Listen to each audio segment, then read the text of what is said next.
He was an impressive person. Tangata tāroa roa. You know, almost 6 foot. Some say he was around maybe 6'5", 6'6". He's got a statuesque nature. They use the term Herculean proportions. You could just imagine it. Ko Te Pahi tēnei, ko ia te kiritua o tā tātou kaupapa. E tangata matakite, e tangata matakā. Full of curiosity, adventurous. Kone atu e te rua rautau I mua. Ko ia tērā I takahi haere I ēnei whenua. O te rā I te ara ki tā wāhi rāno, ko te oranga me te anamata o tōna iwi, te take. Nā reira I tōna haeretanga, e haere rangatira, e haere he māngai ono o te hapu mo ngā mātua. Kia ako, kia kohi ngā mea pai mo tōna whānau, mo tōna hapu, mo tōna whenua. I te tau ko tahi mano waru rau mā rima, ka tae ake ia ki ahi te reiria. Ka tūtaki ai ki te kāwana, ki a Philip Gidley King. They're almost like envoys of their own cultures coming together. I tae atu ia ki te kōti, ka kite ai I ētahi tāne toko whā, I ki ai he kaihara. Ko te whiunga me mate, ko te hara I oti a rātou, ko te tāhai miti puaka. This is a period where almost every form of theft is a serious offence, whether it's stealing food or stealing clothes. Ka rangirua Te Pahi, nā wai ka riri, ka pōuri. Really? These guys are going to get punished for taking pork? He was incredibly upset, imploring King not to kill the people that had been sentenced to death for taking food. He just thought it was completely barbaric. He mahi nui kei te aroaro. He nui tonu nā pātai.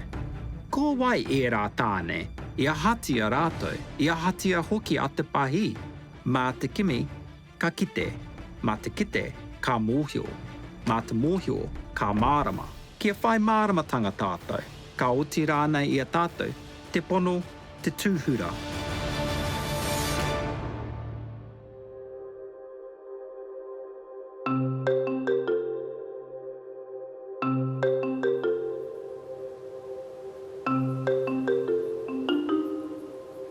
Ki te aoranga hau, ka huri te aro ki ngā niupepa tawhito.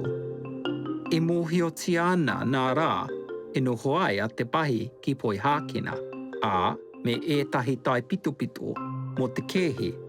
Hei tauira, he miti puaka I tā hainia e ētahi tāne. I rā, I te wā I noho a Te Pahi ki poi hākina, ko tahi anake te kehe I hāngai ana ki ngā tai pitopito ke a tātou. Koenei, te tīwhiri tuatahi.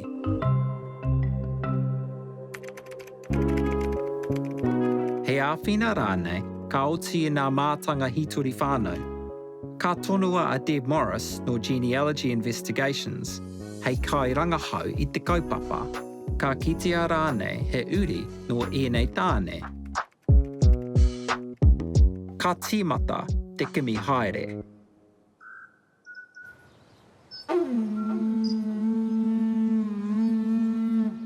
Kāti, mutu ana te noho a Te Pahi ki poi hākina, ka hoki mai ia ki Aotearoa, mā runga kaipuke. E mauria mai e ia ētahi taonga. As he departed, he was given a number of gifts. Some of those gifts were people from the community, the European community within Port Jackson, but also Parramatta. But also King gave him a couple of very special gifts. One was a prefabricated house made out of timber that was loaded onto the ship that was taking Te Pahi back to Aotearoa, New Zealand. Ai rā, he whare Pākehā, pēnei I tēnei. I whakatūri a te whare I ētahi kaumura no te kaipuke, I te wā I hoki mai ai a Te Pahi. The prefabricated house was built on in his pā, and we believe that to be Motuapo Island, which was his principal pā on the tihi at the top. So anyone sailing in could see this European house sitting up top, obviously a gift from someone, you know, a building of mana, amongst other buildings of Māori mana on the site. Aha ko te tūranga o te whare, kaore a Te Pahi I moe atu ki roto. Ko te kaupapa matua kē o te whare, hei whakaputunga taonga, Māori mai, Pākehā mai anō hoki. Nā wairā, ka toko ake te whakaaro ki tēnei whare motuhake, ki tēnei uri o Te Pahi. I'm a historian of things, not of people. And this was my way of connecting with my tupuna through the taonga that I knew he had. And first of all, that was his incredible whare that he had from Philip Gidley King. This is very unusual in the 19th century for a Crown representative to give a building, however humble it might have seemed to be to our eyes, but actually would have been quite expensive to construct in its time. So what did it mean to the people that, gave it to him? How did it function? And what happened to it? And so that building came to here, came to Aotearoa, New Zealand, one of the first permanent European buildings. It just opens up so many stories about people and of things and their relationship with each other, of taonga and their relationship with people. E hara hoki e te mea, ko te whare anake, hei taonga motuhake mo Te Pahi. He was also presented with a silver medallion on a silver chain that was engraved with words that indicated that it was a gift from Philip Gidley King to Te Pahi in response to the visit and the future that they had ahead of them. I think it represented the solidity of our sovereignty of Aotearoa. I believe it was the first true indicator from anybody outside our world to identify, you're it. You are the people.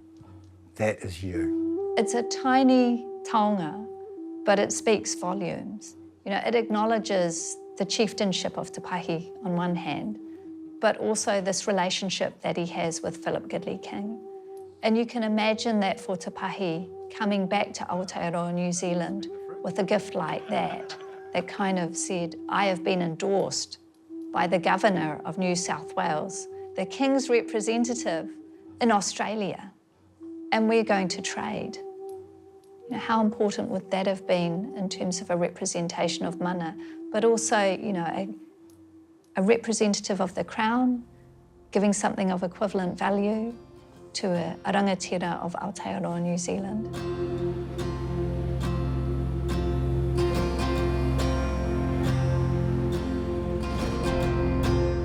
I Ahitereiria, e kemihia tonu hi ana he tai pitopito mo te ke he kōti me nā tāne e whiua kia mate.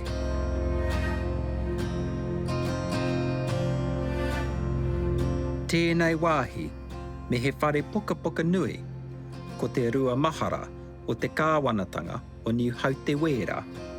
Anō nei, koe nei te pū mahara tonu o te korani.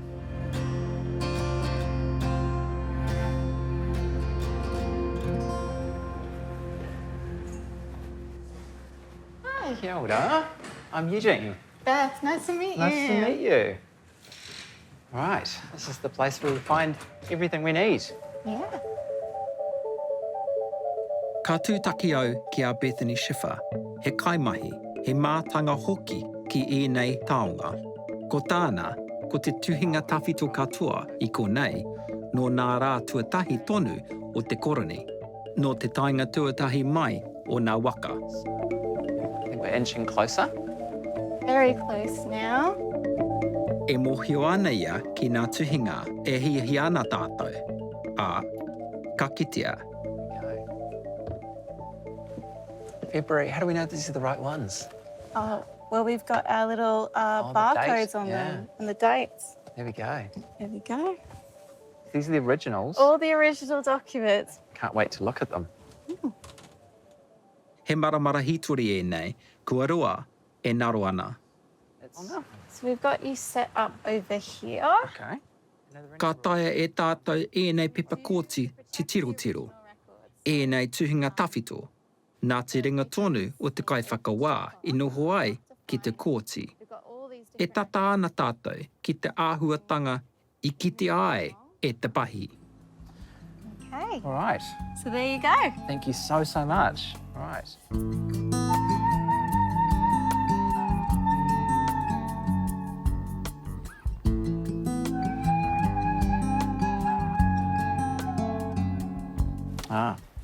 E noa nei, I roto I tēnei puka puka, kua kita e tātou i ngā ingoa o ngā tangata hirihiri. Arā, ko Thomas Baker, rātou ko John Roberts, ko Thomas England, ko James Keating Hawke. Tēnā koutou. Anei hoki, ētahi atu tai pito mō te kēhi, he tino tīwhiri e nei, kua kitea nei. Kaore e kore, he āwhina nui ki a tātou mā tanga hituri whānau. Ka mutu, mā e nei hoki tātou, e āwhina ki a mārama ake ai, ki ngā āhuatanga i pā i te wā o te tāhaitanga. Kua tukuna ngā pepa kōti ki te ahurangi hituri ki a David Roberts. Māna tātou e mārama ake ai ki aua tuhinga. So, what have we got here? Okay. These are the minutes of proceedings of the Court of Criminal Jurisdiction for 1806. Essentially, the judge advocate makes a summary of the case. So this is in the handwriting of the judge? Yes, it is. I believe so. He certainly signs it. It could be done by a clerk or it could be done on reflection after the case. But these are essentially his own court records, which he keeps to keep a track of the decisions and adjudications that he's made. And this is the one pertaining to our particular case, which is fantastic. It's quite remarkable. So what we have here is a record of the case, who the witnesses are, what they said, that sort of thing. Yeah, that's right. So it starts off with statements from the witnesses, which you can see is most of it. So there seems to be 3 statements given in court, and then each of the defendants is called up to give some statement in their defence, and you can see that they don't occupy so much space. Yeah, they're quite short, aren't they? They're quite short, most cases, because they don't have anything to say. For example, James Keating simply denies the charge. I didn't do it. He's got no other defence. He's got nothing. Nō reira, e ai ki ngā kaiwhakaatu, I ahatia rā. I te hanuere o te tau ko 1880, I te kāinga o Port Dalrymple. Ko reira te wā, ko reira te wāhi, I tīmata ai tēnei kaupapa whakaaroha.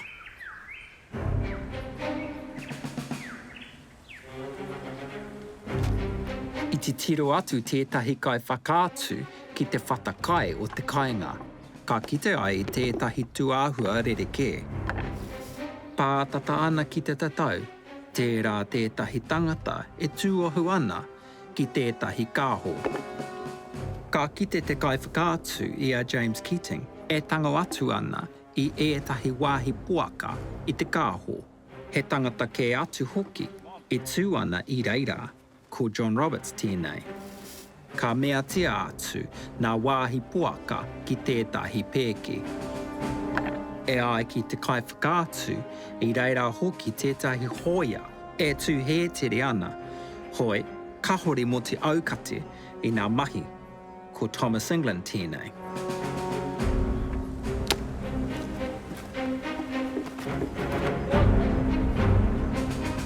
Ka hikina e Roberts te pēki ki tōna pokowhiwhi. Ka horo te rere atu I te whatakai. Ka whai a rātou I te kai whakaatu.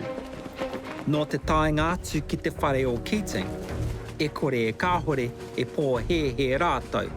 Kua haumaru, kua oti. Hoi, e muri tata iho, ka taka te kapa, e poko. Kua mau ki rātou.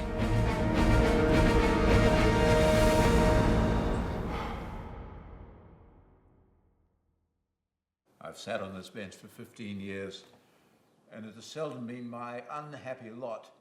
Ka mauheretia a Keating, rātou ko Roberts, ko England, ko Baker. Ka tahi ka haria ki te kōti I poi hākina. The witness who discovered you... I whakahē rātou I ngā whakapai mo te tāhai puaka. Hoi, I te mutunga iho, ka whakatauria ake I hara rātou katoa. Guilty.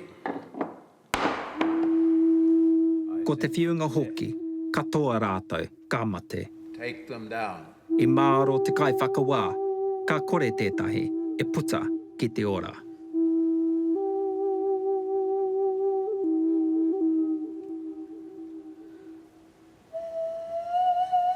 Kia mahara tātou ki te inoi, ki te tono a Te Pahi.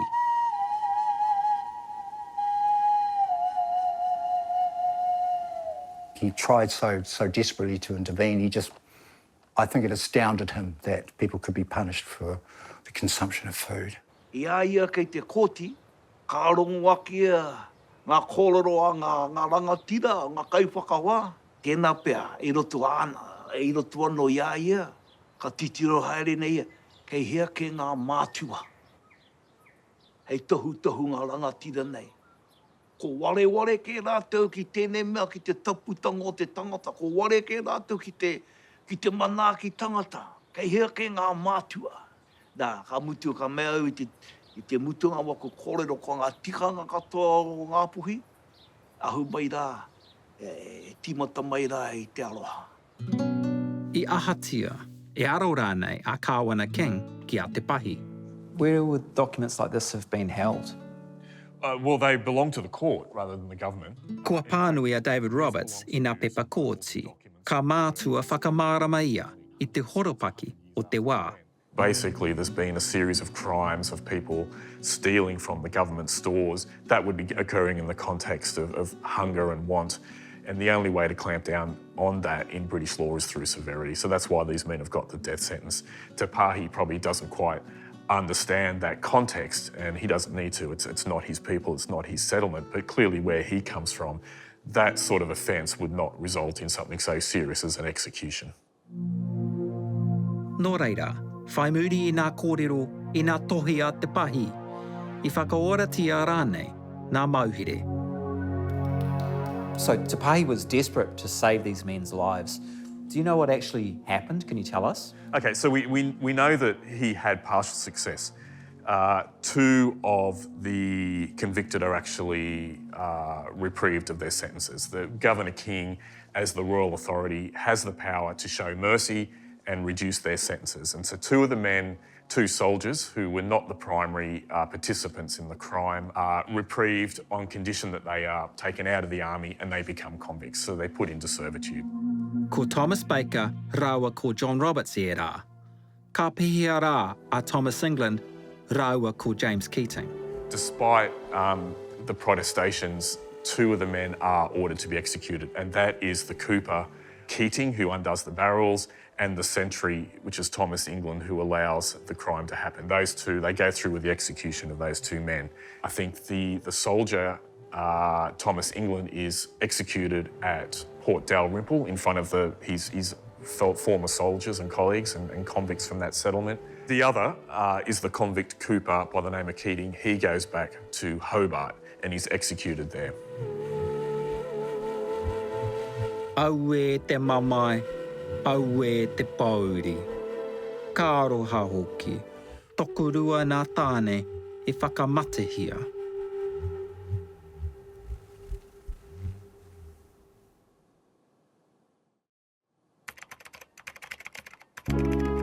Hoi anō, nā Te Pahi, I ora ai ko tērā atu tokorua, ko Thomas Baker, rāua ko John Roberts.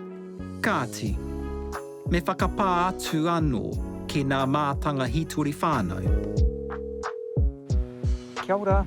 Hi, Eugene. It's Deb here from Genealogy Investigations. Oh, kia ora. Ka kite a Deb I ētahi tai pito anō mō nā hoia e rua, mō Thomas Baker, rāua ko John Roberts. I nā tuhinga hitori o rāua, mai anō I te mutunga o te kehi. Tai noa ki te tau ko tahi mano, warurau, urua takau mā tahi.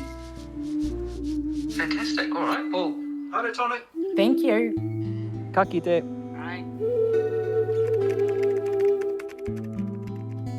Ka kaha ake te kimi haere I nā uri whakaheke. Ka hori tātou e mōhio mēnā I rongo a Te Pahi mō te otinga o aua tāne. Whai muri I tōna hokinga mai ki Aotearoa, I tino pai nā mahi hokohoko I wainga I tōna hapu me nā manuhiri Pākehā. E ai ki a hōhepa ruhe, he āhuatanga tēnei I tino hāngai ki te momo o Te Pahi. I think he decided on making quite significant choices. He didn't beat around the bush. He knew where he wanted to go. He knew who he wanted to talk to. And I think underneath it all, I believe, was a man who was driven by manaakitanga as well. There was an idea that he wanted to take care of people, as with certain events that have taken place in his life, where he has put himself out to deliberately try and take care of people. Hoi anō, I te hekinga o te wā, ka rereke te whanaungatanga ki ngā manuhiri Pākehā. There was a lot of drinking, so a lot of people, a lot of the guys that came ashore were drunk, very drunk. Abuse of women. People often just went ashore and, stole crops out of gardens, tried to raid storehouses. There was a bit of discipline on the ships, but when people went ashore, not a lot of control. And there were no authorities, no European authorities to deal with the Europeans, which was one of the huge problems that the rangatira had to face.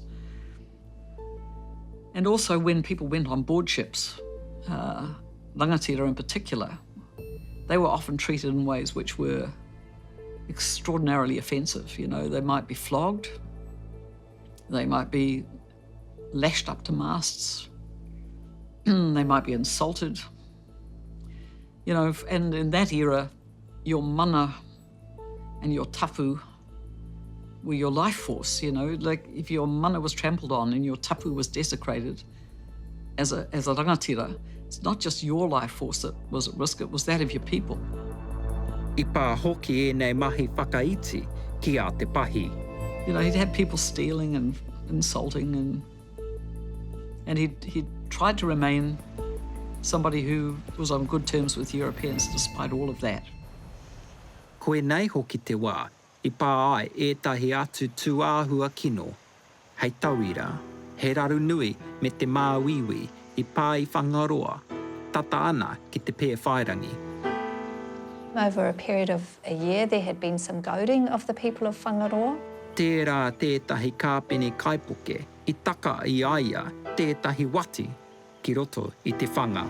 The people were horrified by this. They saw this as a malevolent atua that had been dropped into their harbour, which coincided with them all getting sick.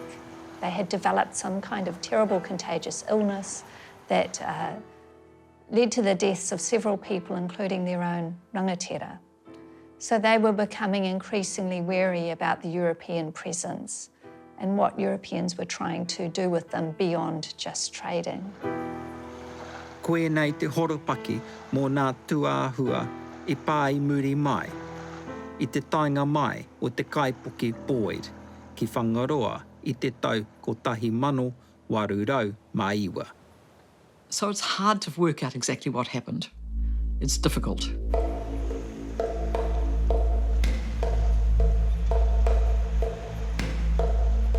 What we do know was that the Boyd came into Whangaroa. It has the son of one of the Whangaroa rangatira on board. Te ara o George. He is dropped off, and this time is thought to have coincided with the one-yearly respectful remembrance of the people who had passed on since that last sort of fateful visit that had dropped off all the disease.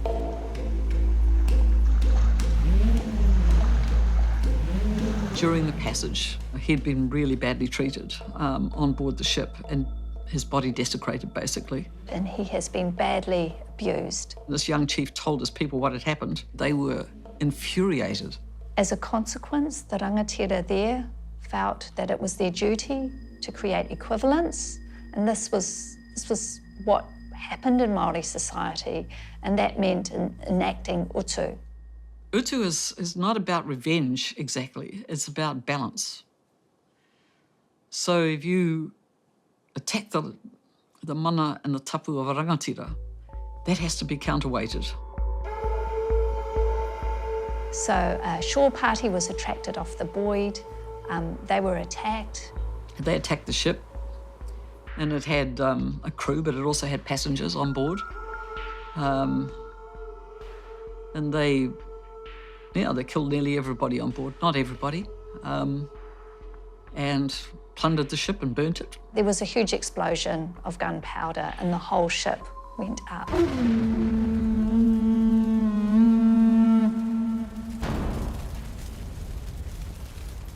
It was a situation that was prime for exploitation. Often massacres come out of confluences of confusing times as well. Lots of misunderstandings, what to do next. And unfortunately, the consequences were for my people. Koe rā te āhuatanga I whai ake. He rapu utu, he parikura nui. So Te Pahi was blamed, and people knew about him. And so he became a target. His settlement was attacked, his people were killed and shot in the water. He was shot. Some of those stories are tapu, so they're not to be talked about. But we do know that Te Pahi was injured, that woman helped him to escape, helped him to swim away, and that he died later on. Kua tuwhera te tatau o te pō. Kua hinga te rangatira. Kua mate a Te Pahi.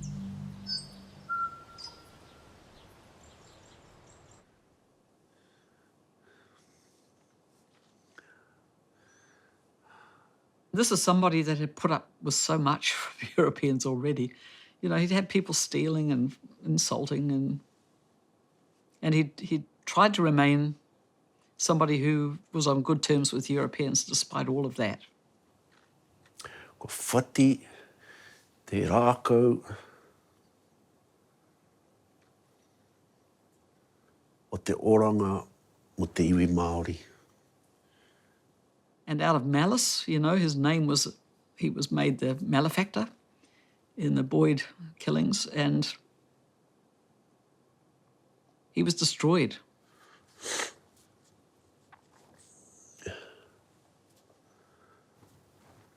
Kua mate te rito o te harakeke. That must have been an awful lesson for a lot of people. You know, can you actually trust these people? If you treat them well, will they treat you with the worst possible undeserved punishment? Losing Te Pahi in that way was a dream smasher. He patunga takikore, engari tonu, he kohuru. He aha te take I uaparetia ai a Te Pahi. Nā waihoki I ārahi te opi taua. Koenei nā pātai, kua roa, e whakararu ana I ōna uri. The blame for Te Pahi for the Boyd may have come from different sources. There has been suggestions that there was confusion over the name of Te Puhi, who was a whangaroa chief, and Te Pahi. I think that name confusion story has come from Marsden. Marsden investigated Te Pahi and the accusations made against him. He actually went to Whangaroa and collected stories of what had happened. He felt that there had been name confusion. I think that that might have been his way of excusing the blame for what had happened. I āna rangahau, he nui nā momo puna kōrero me nā kōrero tuku iho kua āta whāia e Deirdre. For my people, Ngāti Rua, it has always been seen as a well-planned attack.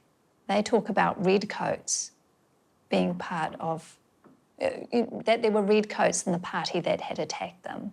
That would suggest soldiers. That would suggest a military aspect to this. Kua kitea he tuhinga nā ētahi tāne I whai wāhi ki te opi taua. Certainly there were a lot of angry British sailors at that time over what had happened to other British sailors. You could feel that they would want some form of vengeance to settle their own conscience, and they were looking for someone to blame. But we also have another account, a deposition provided in London by one of the crew members who was party to this attack, who talks about how many of the crew felt that they did not have the right person. They were felt unwilling to attack them, but they were under orders, and there would be severe ramifications for themselves if they did not carry these out. That deposition talks about people being ordered, or for them being ordered to shoot on people who were trying to swim away and them not knowing whether these were men or women that they were shooting because of the nature of their dress, having only been able to see their backs, and being very uncomfortable about this. It is described in the deposition as being a wanton piece of business, and that the crew feeling very guilty about what they had done afterwards. E ai ki a Deirdre, he hītori, he kōrero te kui ho ēnei, me ā ta whakaro anō e tātou, mā ko nei pia huri ai nā whakaro. From this time, we start seeing these stories that Māori aren't to be trusted as a consequence of the Boyd, but also Te Pahi as well. And that's grossly unfair. And I do feel, as someone who deals with history a lot, that history, particularly when we look into the documents and we reconsider it again, we might think about where these misunderstandings came from. And by looking more closely at these events, we learn more about how people felt the way that they did.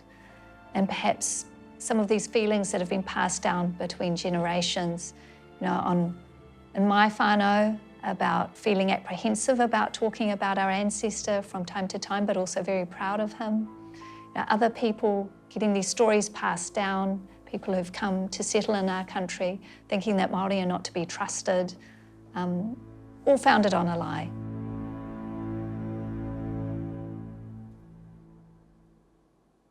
Whai muri I te kōhurutanga o Te Pahi me ōna uri, naro atu ana ko ōna taonga, ko te whare he mea kai nā te ahe, ko te mētara nā kāwana kingi huatu, naro noa ana. Nā wai, ka tai ki te tau 2014. I was contacted by my whanaunga hurihari one day who said, oh, there's a medal for sale at Sotheby's in Sydney and it's associated with Te Pahi. What do you know about it? And I said, Hugh, I know so much about this medal. I know so much. I te mutunga iho, whai muri I ētahi tohi nui, ka whakahoki a te mētera ki Aotearoa. It felt like our tupuna had come back to us, that we were able to bring back into our possession again. And when I say our, I mean our nation's possession again, this incredible taonga that had represented this mana. You know, the medal speaks to a time of generosity and manaakitanga between people. In many ways, that balances off some of the mamai associated with the attack on Te Pahi and his people. You know, it's a positive consequence of this relationship with Europeans. E ai ki a Deirdre, kei te pū o te whakahokinga mai o te mētara ko matua hurihare. I mua I tēnei paki pūmeka, I kōrero mātou ki a matua hiu, ki a tonu ai tāna tautoko, I whai ki a uiui hoki I aia. Hoi anō, I te wā o matariki, ka hinga a matua hiu. Moi mai rā I te rangatira, moi mai rā.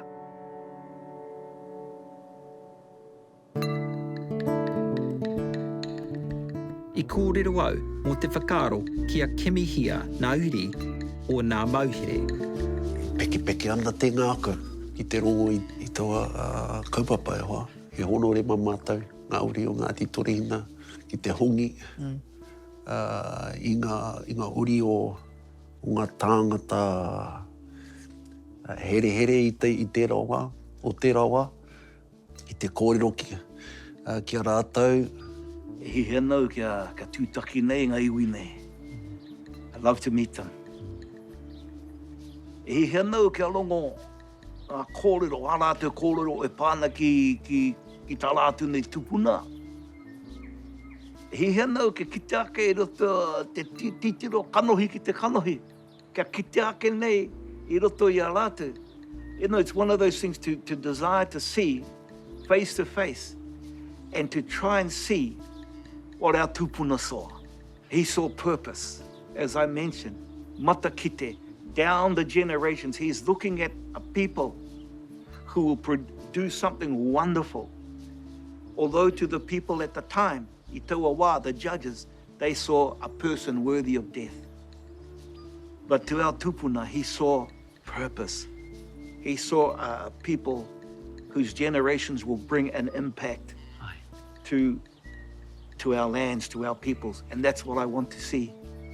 As a descendant of Te Pahi, what it would mean to connect with those people. I think it would be amazing to connect with those people. I'd like to know if they knew of their story as well. I'm sure they'd be, hopefully, very interested in meeting me as well. But this idea that a rangatira has a mantle of protection that they can cast across people.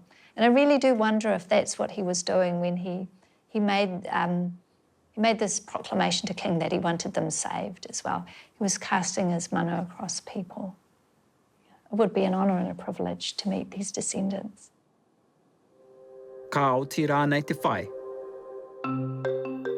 Kua whakapā mai a Deb, te mātanga hituri whānau. Hei whakamahara noa, I kitea e ia nā tāne e rua I ora I a Te Pahi. Arā, a Thomas Baker, rawa ko John Roberts. He ha nā kōrero hou. What do we know about their families or what happened to them? What have you been able to find out? Very little beyond their discharges.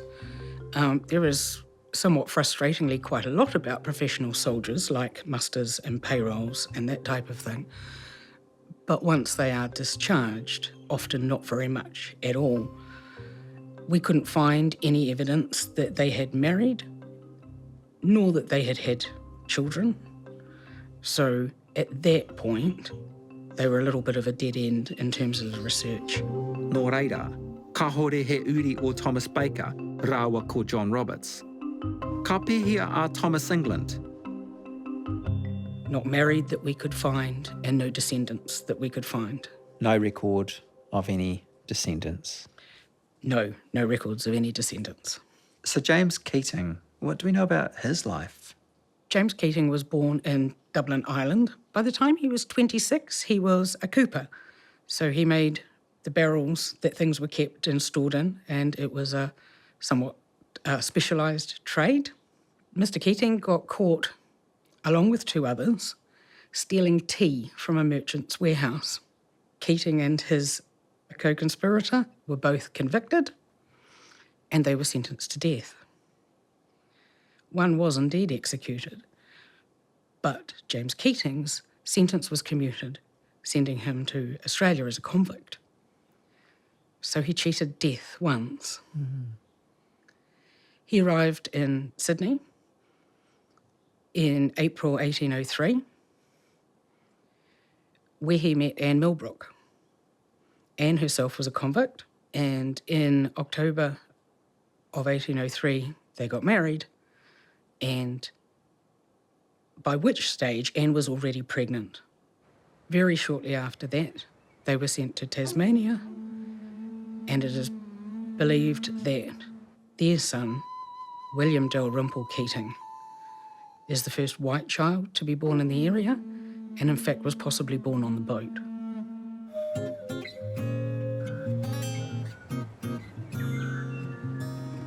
Ko tā Deb, te kaumāono nā tamariki a William Keating. Nō reira, he toko maha nā uri o James Keating. Ko ia tētahi o nā tāne, ia whitia e Te Pahi. Ka mutu, I tohi atu a Te Pahi, kia puta ia ki te ora.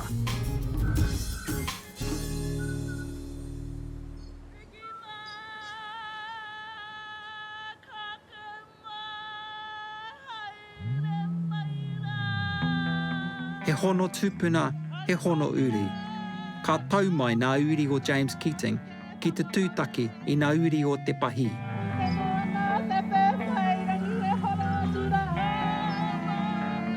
Ko te whānau best tēnei. Ko Merrin, rātou ko Bill, ko Candice.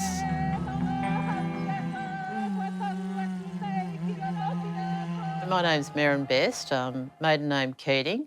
I've descended from a long line of Keatings. The furthest back is my fourth great-grandfather, which was James Keating, the convict.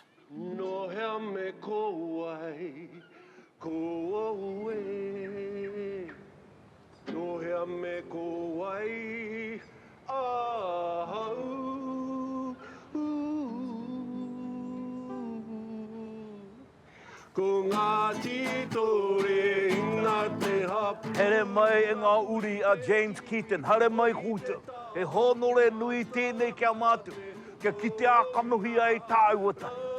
Ānei rā ko te reo whakatau. A ngā titore hina ki matakāna, ko ngā tirua kei konei katoa. Ko ngā uri a te rangatira a te pahi. No mai, here mai. Honoured to welcome you as the descendants of James Keaton.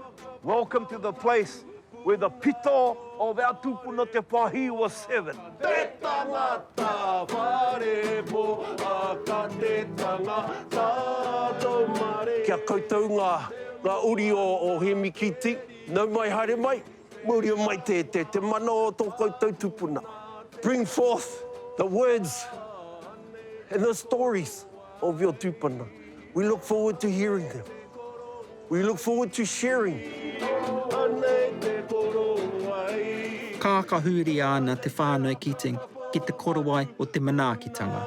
Ā, e rongo ana i te mahana.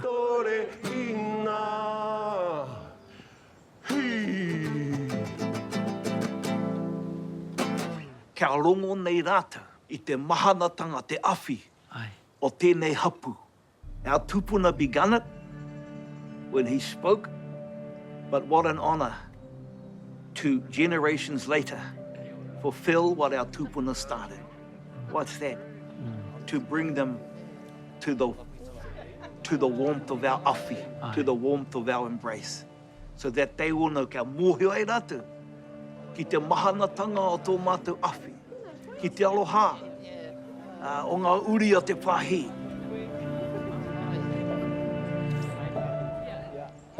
Ka hore he kōrero mō James Keating I Wāhanga I tōna whānau mō te wārua. Nothing at all. We were never told. And it was a great shame. People were ashamed of it. Even in Tasmania, right up till recently, they were very ashamed of their convict heritage, but it's sort of turned around now and they're changing their attitude altogether. Ki a Merrin, he nui te aroha, he nui hoki te mamai mō tōna tupuna. Well, I just think he just had a really hard life and he was a victim. They were all victims, weren't they? Victims of their poverty, really, and hunger. It was just horrendous, wasn't it? But I think he probably wasn't the only one. They were just so cruel to the convicts. Terrible. He wānanga hau I tūwhera ki te whānau I tēnei haerenga. I mua atu I tēnei kaupapa, kaore o rātou mōhiotanga ki a Te Pahi. He just sounds like an amazing man, doesn't he? Yeah. And very thoughtful, compassionate, I would say. That's a word. Better than the British. Yeah, he must have been a very intelligent man. It was just quite overwhelming right from when we walked up. That was the start, and I think after that, it was just amazing. You know, never experienced anything like it, really. And the friendship too, and the connection that they felt was really quite special. I te tau ko tahi mano warurau maono, nā Te Pahi a James Keating I āwhina, I awhi atu anō I runga I te aroha me te whakaaro nui. Aha ko te roa te wā, I mahara tonu tia ana tērā awhi. O te rā, ka whakamōhautia te whanaungatanga.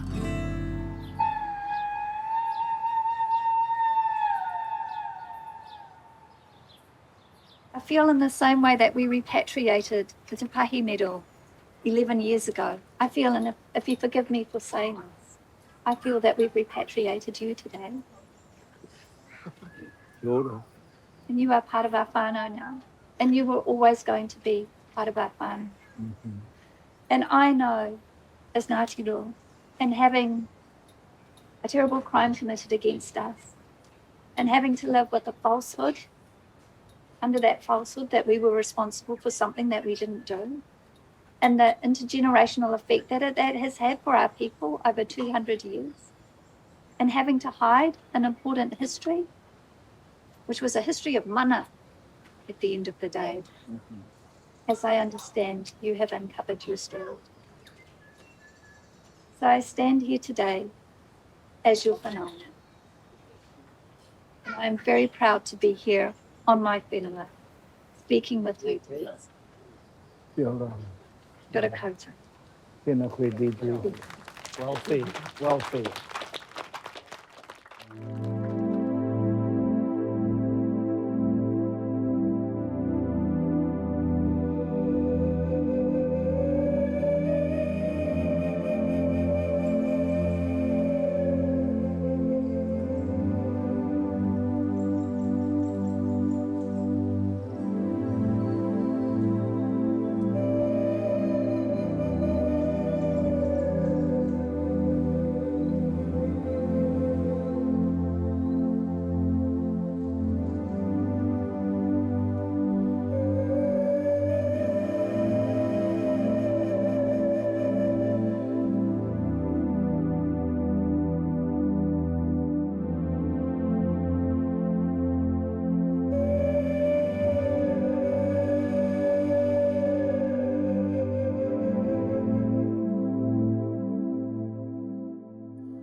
Ko te reo, te take.